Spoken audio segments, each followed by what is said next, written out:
My name is Margaret Cole, though most people call me Maggie, and at 65, I thought I had already lived through the hardest seasons of my life, losing my husband, retirement, learning how to sleep on one side of the bed, but nothing prepared me for the Christmas Eve when my only son looked me in the eye and said the one sentence I never imagined coming from his mouth. I spent the day cooking the way I always do in December. The house smelled like roasted chicken, cinnamon, and the pine tree Dan helped me pick out last week. I wrapped the keys to a car I had no business buying on my income, but he needed it, and that was enough for me. When he opened the box, he laughed, hugged me, told me I was unbelievable. For a moment, the house felt warm again, like when his father was still alive and we used to sit by the fireplace with Coco. Then his wife, Harper, shifted on the couch, smoothing her expensive blouse, giving him that tiny nod that changed everything.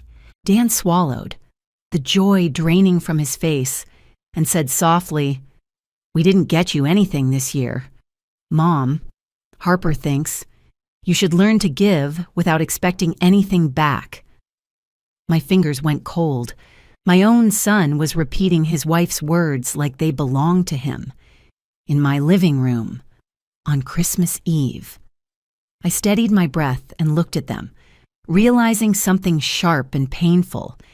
If they believed they were here to teach me a lesson, they had no idea what I had been preparing for them all along. The truth is, the road to that Christmas Eve didn't begin with a car or a missing gift. It started months earlier, back in September, when the leaves were turning and the mornings were just beginning to carry that hint of cold.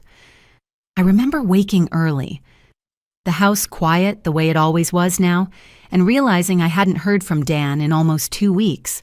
No texts, no calls, not even one of those rushed just checking in messages he used to send on his lunch break. He wasn't always like this. Growing up, Dan was the kind of kid who called me from the grocery store because he forgot the name of the cereal his dad liked. When he got married, I told myself things would change, that it was normal for spouses to become each other's first priority. But the shift didn't feel natural. It felt sharpened, like a wedge being pushed between us. The first time I met Harper, she was polite enough, pretty, stylish. She worked at a boutique downtown and had a way of scanning a room like she was ranking everything in it. But Dan seemed happy, and after losing my husband 4 years earlier, I wanted more than anything for my son to have someone who loved him. As the months passed, small things began to stand out. Harper always commented on my house. At first, she did it like a compliment. "This place has so much potential. Maggie," she'd say, standing in my kitchen and looking around like she was inspecting a property listing. Then the tone changed. "You know, this house is far too big for you alone." Or, "You could live so much easier in a modern condo, less work, less yard, less everything." One evening in early October, they came over for dinner. I made pasta and garlic bread. Simple enough. Dan helped me set the table. Harper stayed on her phone, scrolling and sighing like the world owed her something. When we sat down, she brushed crumbs away from her sleeve with 2 fingers and said, "Have you ever thought about selling this place? You could help us with a down payment. It would benefit everyone." I tried to laugh it off, but the smile on my face felt glued on. "This house is paid off," I said gently. "Your father and I built a life here." Harper tilted her head, lips tightening. "But you're alone in it now. It just seems impractical." Dan sat silent beside her, tapping his fork against his plate. That silence hurt more than her words. Later that night, as I washed dishes, I overheard their voices from the living room. Harper spoke in a low, urgent tone, the kind that wasn't meant to travel. "Your mom is being unreasonable. She's hoarding space she doesn't need. We're drowning in rent while she sits on a house like a dragon guarding gold." Dan muttered something I couldn't hear, but Harper shot back, "She's your mother. You need to make her understand. We need that house. Dan, those words sank into me like ice. I knew many adult children leaned on their parents for help, but I had never imagined my son would be pushed to take something from me. Not like this. The days that followed were filled with small fractures. Dan asked again about my plans for the house. He showed me listings for condos in senior communities, circled their prices, talked about opportunities, and starting fresh. He didn't sound like himself. He sounded coached. Then there were the changes in Harper. New handbags, new shoes, a shimmering watch that cost more than my monthly electric bill. She said they were gifts from the store, but boutiques don't hand out $1,000 watches. The more I saw, the more a tight, uneasy knot formed in my stomach. It all came to a head one Saturday during a backyard cookout. Dan helped me flip burgers. Harper stepped away to take a call, wandering to the far end of the yard. I didn't mean to listen, but her voice carried over the fence. "I told you I can't wear it around him," she whispered. "He'd start asking questions. Just give me time." Her tone wasn't playful. It was intimate, familiar, and the world tilted beneath my feet in a way I couldn't ignore. That evening, after they left, I walked through my quiet house, touching the banister, the old photographs, the place at the dinner table where Dan used to sit as a boy. Something was wrong, something deep, something I had to confront, no matter how much it hurt to admit the possibility that my son's wife might not only be pressuring him, but betraying him. I didn't know it then, but that moment in the yard was the first step toward discovering just how far Harper was willing to go and how much I would have to do to stop her. And whether I liked it or not, I was about to learn the truth. I didn't sleep much after that cookout. I kept replaying Harper's voice, the softness of it, the kind you use with someone who knows you too well. I tried to reason with myself, to find excuses for her, but the unease grew heavier each day. I needed answers, not suspicions. The person I turned to was Linda, my closest friend from church. She's the kind of woman who hears worry before you speak it. When I told her everything, Harper's attitude, the pressure about the house, the fancy gifts, and that conversation in my yard, Linda didn't dismiss any of it. She looked at me with the same calm she used when her daughter went through a messy divorce and said, "You need someone who can find the truth without getting emotional." She gave me a name, Mr. East Tokoi Patel, a retired police officer who now worked as a private investigator for small-town folks like us. Linda said he was discreet, fair, and didn't stir trouble unless trouble deserved stirring. His office was on the second floor of a narrow brick building downtown. The hallway smelled like old carpet and copy paper. When he opened the door, I saw a man in his early 60s with kind eyes and shoulders still held like a man trained to observe before speaking. He listened while I told him everything, my worries about the house, Harper's pressure on Dan, her expensive new things, and the phone call. I tried not to let my voice shake, but even Patel could see how much it hurt me just to say it out loud. He nodded thoughtfully and leaned back in his chair. "I can't promise you'll like what I find," he said gently, "but I can promise I'll find what's real."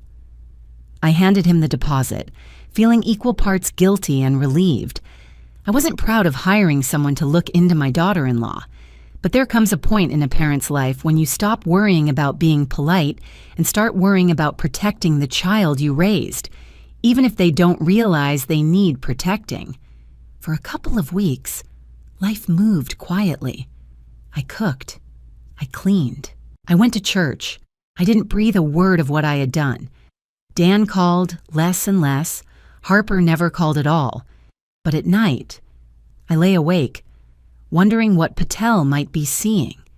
Then, one Tuesday morning in late October, he called. "Maggie," he said, "we need to talk." My heart pounded as I drove to his office. When I walked in, He already had a file on the table. He waited until I sat before opening it. The first thing I saw was a photograph. Harper stepping out of a car I didn't recognize. Not Dan's car, not her old sedan, a sleek SUV, spotless and new. Behind her, closing the driver's door with a familiarity that made my stomach turn, was a man I had never seen. "This is Lucas Ward," Patel said. "Sales manager at the new dealership off Route 9. He flipped to another photo. Harper and Lucas walking into a hotel. Another leaving a restaurant. Another standing too close at a parking lot, her hand brushing his arm. I stared so long my eyes burned. Patel spoke softly, giving me time to breathe. "There's more," he said, sliding receipts forward. Hotel check-ins paid with Lucas's card, restaurant bills for two, signed by him, and the worst, a purchase order for a luxury watch, delivered to Harper. The puzzle pieces clicked in a way that made me sick.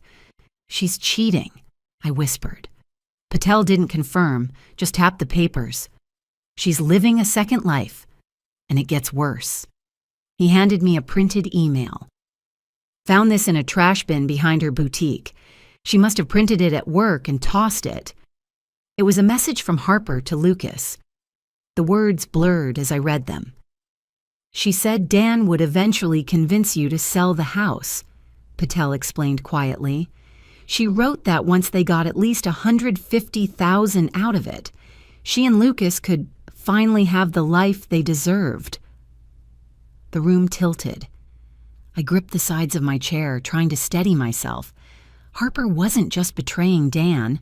She was planning to gut him financially, and she didn't care if the knife went through me first.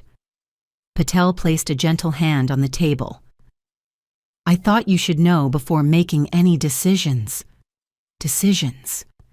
The word echoed in my mind long after I drove home. I sat in my driveway, hands trembling on the steering wheel, staring at the house my husband and I built. The house where Dan learned to ride his bike. The house I had hoped he would one day inherit with joy and gratitude. Now it was the center of someone else's scheme. That night, I didn't cry. I felt something colder than grief, steadier than anger. It was resolve. If Harper wanted my home, my family, my son's future, she was about to learn that I hadn't lived 65 years on this earth without learning how to fight back. I didn't know how yet, but I knew where to start. The next morning, I made an appointment with a lawyer. The law office sat on the corner of Main and Birch, a small brick building with a brass plaque that read Reynolds and Hartman, Family and Estate Law. I had passed it for years without thinking much about it. That morning, with the folder Patel had given me tucked into my purse, it felt like the most important door I'd ever walked through. "Miss..." Reynolds greeted me with a firm handshake and a calm smile. She was in her early 50s, composed and direct, the kind of woman who could balance empathy with strategy. I trusted her almost instantly.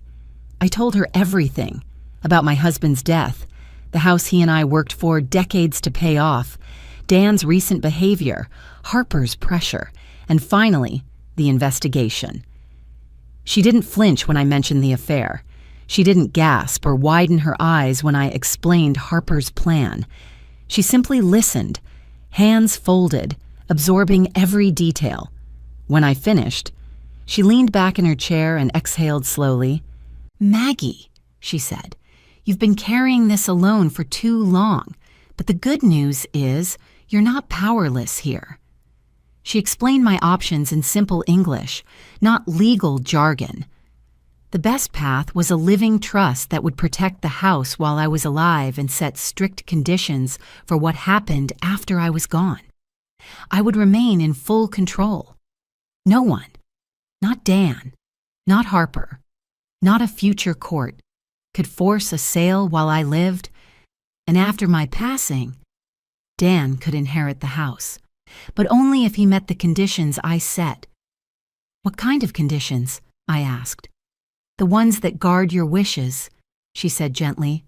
"For example, He must not have participated in any attempt to coerce you into selling.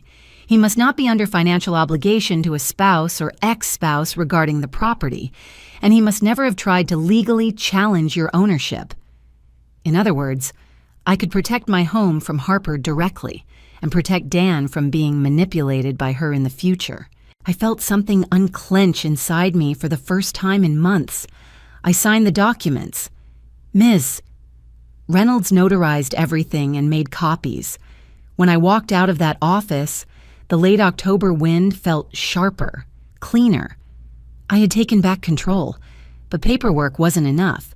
I needed Dan to see who Harper really was, and I needed to show him in a way that didn't make him defensive or push him further into her arms. That night, I sat at my kitchen table with Patel's file spread before me. I read every line, every receipt, every photo. Each piece felt like another thread unraveling the life my son thought he had. I hated what I was about to do, hated that it had come to this, but pretending everything was fine would only leave Dan deeper in Harper's web. I made my decision. I would give them both a Christmas Eve they would never forget. I invited them to dinner the next morning. Harper replied within minutes, something she rarely did. Looking forward to discussing the house. She wrote. Dan sent a thumbs-up emoji, which stung more than it should have. Over the next weeks, I prepared the way someone prepares for a storm. I cooked, I cleaned, I decorated the house, even though the joy behind it felt strained. I bought Dan the car he desperately needed, telling myself that a mother doesn't stop loving her child just because he's lost his way. But every time Harper walked into my home, her eyes drifted over the walls, the floors, the staircase, the kitchen counters. She wasn't admiring it. She was taking inventory. 2 days before Christmas, I walked into the dealership where Lucas worked. I didn't confront him, I simply looked. He leaned on a desk, laughing with coworkers, adjusting his tie with the same hand that had held Harper in those photographs. He looked like a man who carried no guilt, no fear of consequences, a man who thought he'd never get caught. On Christmas Eve morning, I pulled out Patel's file one last time. I placed the photographs, receipts, and the printed email into a large envelope. I added a small USB drive Patel had prepared, containing date-stamped videos from hotel lobbies. I held the envelope in my hands and whispered, "If this is what it takes to protect my son, then so be it." That evening, as the sun set behind the maple trees outside my window, I set the table with the good china. I placed candles, folded napkins, and laid out every dish I'd cooked from scratch. The house glowed warm despite the cold air outside. And as I heard their car pull into the driveway, I knew the storm had arrived. But I wasn't afraid. I was ready. When Dan and Harper stepped into my house that Christmas Eve, the warmth from the fireplace couldn't soften the cold they brought with them. Harper walked in first, chin slightly lifted, her eyes sweeping the living room as if she was cataloging what would soon belong to her. Dan followed with a nervous smile, the kind he used when he wanted the evening to go smoothly but sensed it wouldn't. Dinner was quiet. Too quiet. I had cooked everything from scratch: roasted chicken, green beans, mashed potatoes, homemade rolls. I tried to recreate the holidays Dan remembered as a boy, the ones filled with laughter and music. But Harper barely touched her food. She kept glancing at her phone, as if waiting for a message from someone she actually wanted to spend the night with. Dan talked about work, but even he seemed distracted, responding quickly whenever Harper whispered something into his ear. After dinner, we moved to the living room. The Christmas tree glowed softly in the corner. I handed Dan the small velvet box containing the car keys. His face lit up instantly. He hugged me with genuine gratitude, the kind that made all the quiet pain of the last months blur for a moment. I wished the evening could have ended right there. Harper opened her gift next. I had saved 3 months to buy her that handbag. imagining she might see the gesture as a bridge between us. She held it up, snapped a photo for her followers, and set it aside without a word of appreciation. I noticed Dan watching her, as if waiting for some reaction that never came.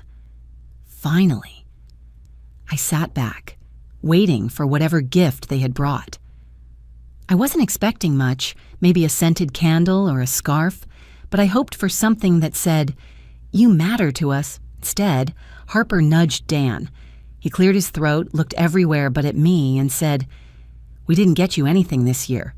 Mom, Harper thinks you need to learn to give without expecting anything back." The silence that followed was worse than shouting. I felt heat rise in my chest, but not from the fire. I saw Harper smirk just slightly, like she'd finally proven a point. I took a slow breath. "Is that so?"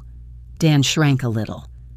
Harper crossed her legs and leaned back, victorious. They thought the humiliation ended there, but they didn't know that I had walked into this night armed with the truth. "Well," I said softly, reaching into the drawer beside me, "since we're doing lessons tonight, I have a gift of my own." I placed the large envelope on the coffee table. Harper's expression shifted instantly, tightening around the edges. Dan frowned. "Go ahead," I said. "Open it." Harper grabbed it before Dan could. The first photo slid out. Her face went pale. She stared at it for a full second before pushing it toward Dan. He took it slowly. When he saw Harper stepping out of Lucas's SUV with her hand brushing his arm, confusion crossed his face. "What is this?" he whispered. He shuffled to the next photo, Harper and Lucas entering a hotel lobby, another, sharing a dinner too intimate to ignore, another, Harper leaning into Lucas so closely it erased any thought of coincidence. Dan shook his head like he could undo what he was seeing. "Harper, tell me these are fake." She stammered something about editing, manipulation, obsession on my part. I said nothing. I simply placed the printed email between them. Dan picked it up. He read it slowly. His lips trembled as he reached the part where Harper described selling my house, splitting the money, and starting a new life with Lucas. His shoulders slumped. The weight of betrayal settled onto him in real time. "Why?" he asked her, voice barely audible. "Why would you do this?" Harper's panic snapped into anger. "Because I deserve more than living off your ridiculous salary while your mother sits on a house she doesn't need." The cruelty of her words stunned even her. She clamped her mouth shut, but it was too late. Dan stood, not quickly, but with a kind of slow devastation. "Get out," he said. Harper blinked. "Dan, get out!" His voice cracked, but the resolve in it was unshakable. Harper grabbed her coat, muttering threats about lawyers and rights, but none of it mattered anymore. The door slammed behind her, the echo slicing through the quiet house. Dan sank onto the couch, his hands covering his face. I sat beside him, not touching him yet. Sometimes a mother waits until the breaking is done before the comforting can begin. After a moment that felt like forever, he whispered, "I'm sorry, Mom. I'm so sorry I let her twist things. I don't even know how I got here." I reached out and placed my hand on his back, gentle and steady. "You trusted someone you loved," I said. "There's no shame in that." He leaned into me, exhausted and grief-stricken. The fire crackled beside us, warm and constant. Outside, snow began to fall, soft and slow, as if the world itself was exhaling. That night didn't give me joy. It didn't even give me satisfaction. But it gave me something I needed more than either. The truth. And the truth, painful as it was the only gift worth opening that Christmas Eve.